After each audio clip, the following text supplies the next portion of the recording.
Il était une fois une petite sirène qui s'ennuyait dans son palais du fond des mers. Elle voulait aller sur terre. La petite sirène écoutait ce que disait sa mère, la reine. Là-haut, il n'y a pas d'eau. Les hommes ont des pieds pour marcher. Quand la petite sirène eut 15 ans, on l'autorisa à quitter le palais. Elle nagea longtemps vers le soleil brillant. Elle arriva enfin à la surface, juste à côté d'un grand bateau blanc. On entendait de la musique et des applaudissements. Elle s'approcha et vit le beau jeune homme que l'on fêtait. Des matelots l'entouraient et criaient « Vive notre prince bien-aimé !»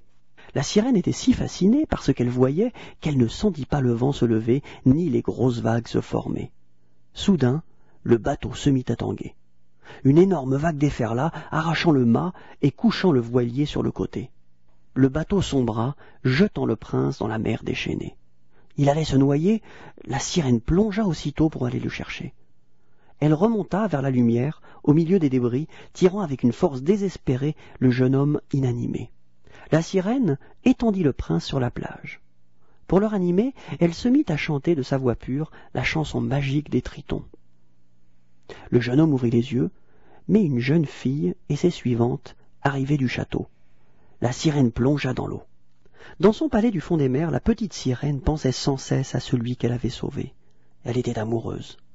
« Mais comment pourrais-je aller à terre ?» songeait la malheureuse. « Je n'ai pas de jolies jambes pour me porter. » Un jour, la petite sirène se décida. Bien qu'elle en avait vraiment très peur, elle devait aller voir la sorcière des mers.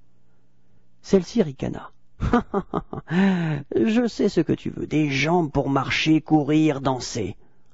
En échange, tu me donneras ta jolie voix. » La sirène but le filtre que la sorcière lui tendait et s'évanouit. Quand elle se réveilla, plus de queue de poisson. Devant elle se tenait le prince, une robe à la main. « Vous devez avoir froid. Mettez donc ceci et venez au château avec moi. » Le prince gentiment installa la sirène au château. Mais comme elle ne disait mot, il s'occupa bientôt de son autre invitée. C'était la jeune fille de la plage. « Oh, le prince croit que c'est elle qui l'a sauvé, » pensa la sirène désolée.